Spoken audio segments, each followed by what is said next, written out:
Hello everyone, welcome to extra fact. आज के इस वीडियो में हम एक ऐसे किताब के बारे में बात करने जा रहे हैं। एक किताब तो नहीं बल्कि एक पवित्र लेख है जिसमें हमारे सभी प्रॉब्लम्स के सॉल्यूशंस मौजूद हैं। जी हाँ, मैं बात कर रहा हूँ श्रीमद् भगवद गीता के बारे में। श्रीमद् भगवद गीता हिंदू धर्म की सबसे पवित्र और लोकप्रिय शास्त्रों में से एक है। तो आज के इस वीडियो में श्रीमद् भगवद गीता की 8 अनमोल बातों को मैं आपके सामने रखने जा रहा हूँ, जिसे अगर आप अपने लाइफ में इम्प्लीमेंट कर लेते हो तो आप अपने आपको एक न्यू वर्जन में बदल सकते हो। So without wasting any more time, let's get started. Number 1, importance of time. इस दुनिया में अगर सबसे बहुमूल्य और कीमती कोई धन है तो वो है समय, क्योंकि खोया हुआ धन तो परिश्रम और मेहनत से दोबारा पाया जा सकता है, लेकिन खोया हुआ समय कभी भी वापस नहीं पाया जा सकता। ये तो वो खजाना है जो किसी को भी पल में शक्तिशाली या पल में कमजोर बना सकता है। हमारी ये जिंदगी भी एक रेत की घड़ी के समान होती है, जहाँ नीचे गिरती हुई रेत हमारा अतीत और ऊपर पड़ी हुई रेत हमारा भविष्य होती है। हम ना ही ऊपर की रेत को गिरने से बचा सकते हैं, ना ही नीचे की रेत को वापस ऊपर ला सकते हैं। हम जीते हैं तो उस केंद्र और उस पल में जहाँ से धीरे धीरे करके रेत ऊपर से नीचे गिरती है, और इसी को हम वर्तमान कहते हैं। अगर हम सही समय आने के इंतजार में ही बैठे रहे तो निरंतर चलने वाला ये पल भी अतीत में बदल जाएगा। इसीलिए जिंदगी में कुछ भी करने के लिए प्रतीक्षा न करें, उसे उसी पल पूरी निष्ठा और ईमानदारी से करें, क्योंकि समय का सदुपयोग हमेशा तरक्की की ओर ही ले जाता है। कभी भी जीवन में ये नहीं भूलना चाहिए कि जो आज हमने हासिल किया है वो सदैव हमारे पास ही रहेगा। जो आज हमारा है वो शायद कल हमारा ना रहे। इसीलिए समय का आदर और उसका सही इस्तेमाल करना चाहिए, क्योंकि समय सबसे बलवान और बहुमूल्य होता है। Number 2, get up from suspicion and accept things. हमारी जिंदगी एक गाड़ी की तरह होती है और संदेह उस गाड़ी में लगे ब्रेक की तरह होता है। अक्सर ब्रेक के इस्तेमाल से हम गलत दिशा में जाने से बच तो जाते हैं, लेकिन अगर हम हर वक्त अपना पैर ब्रेक पर रखेंगे तो गाड़ी आगे नहीं बढ़ पाएगी। ठीक इसी तरह जिंदगी में हर वक्त और हर चीज पर संदेह करने से हम कभी भी सही निर्णय नहीं ले पाते और जिंदगी में पीछे रह जाते हैं। संदेह हमारी सोच को धुंधला कर देता है और हमें हर चीज की पड़ताल करने पर मजबूर करता है, जिससे हम हर चीज और व्यक्ति में खामियां ढूंढने लगते हैं और कभी भी उन्हें मन से स्वीकार नहीं कर पाते। यदि हमें जिंदगी में आगे बढ़ना है और कुछ हासिल करना है तो निसंदेह चीजों को स्वीकार करना चाहिए। Number 3, the first staircase of destruction is ego. क्या कभी आप सबने ये सोचा है कि इस दुनिया में हमें लाने वाले हम खुद नहीं बल्कि कोई और है। दुनिया में आने के बाद हमें नाम देने वाला भी कोई और है, और जिंदगी में हमने जो कुछ भी कमाया है वो भी कल किसी और का होगा। तो जब दुनिया में आने से लेकर दुनिया से जाने तक कुछ भी हमारा नहीं, तो हम चीजों पर घमंड क्यों करते हैं? क्यों अपनी कामयाबियों पर, अपनी चीजों पर या फिर अपने पैसों पर अहंकार करते हैं? जो कुछ भी हमने आज हासिल किया है वो कल शायद हमारा ना रहे, और अगर हमारा भी रहा तो हमारे जाने के बाद किसी और का होगा। तो जिस पर हमारा पूरा हक नहीं तो उस पर घमंड करके क्या फायदा? अपनी कामयाबियों और अपनी दौलत को अपना स्वाभिमान मानकर दूसरों को नीचा दिखाने वाले लोग अक्सर ये भूल जाते हैं कि जिस दौलत और शोहरत को वो अपना अभिमान बता रहे हैं वो तो असल में उनकी है ही नहीं। खुद के पास मौजूद कामयाबी से यदि किसी और को छोटा दिखाया जाए तो वो कामयाबी नहीं बल्कि विनाश की सीढ़ी है। अहंकार और घमंड हमारी सोच को दिशाहीन बनाकर हमें बर्बादी की तरफ ले जाता है। जिस सोच के जरिए हमने लाखों बुलंदियां हासिल की होती है, वही सोच अब केवल दूसरों की निंदा और आलोचना में लग जाती है। इतना ही नहीं, घमंड के नशे में चूर व्यक्ति सही और गलत की पहचान नहीं कर पाता और अपने को दुनिया में सबसे श्रेष्ठ समझने लगता है, और ऐसा करने पर उसका गिरना निश्चित है। इसलिए जीवन में सदैव आदर पूर्वक रहना चाहिए और दूसरों की मदद करनी चाहिए, उनके सुख में खुश होना चाहिए, क्योंकि अहंकार, घमंड और ईर्ष्या तो विनाश की पहली सीढ़ी है। Number 4, anger makes the person completely hollow.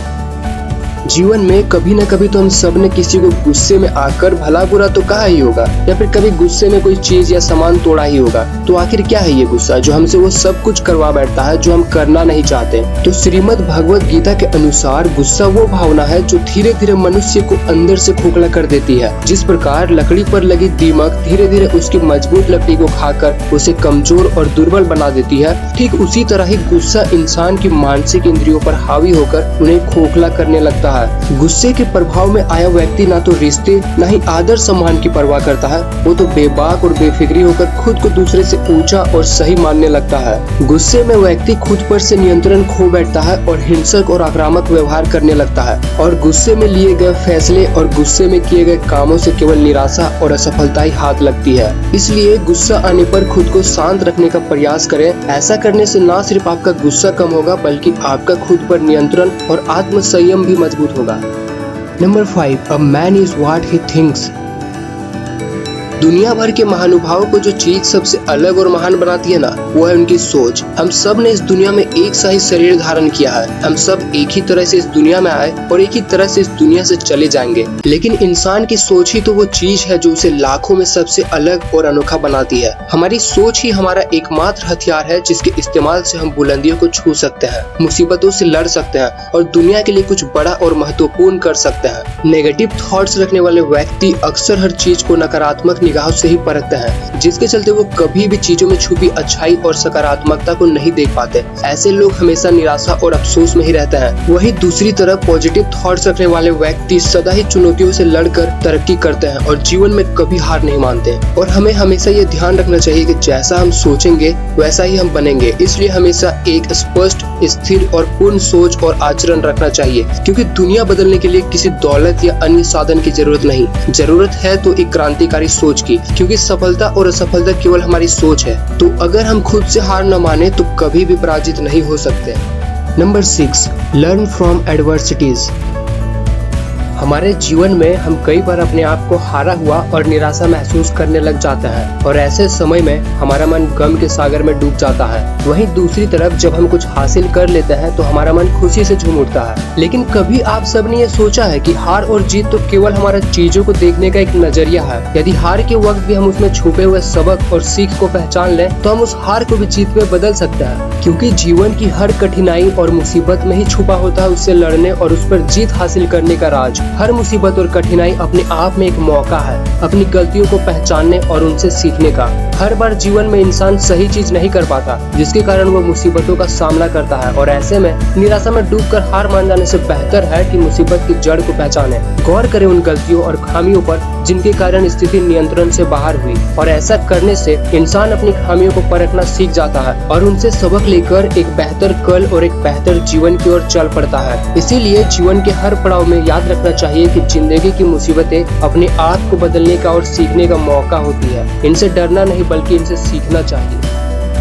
Number 7, don't tell your secrets.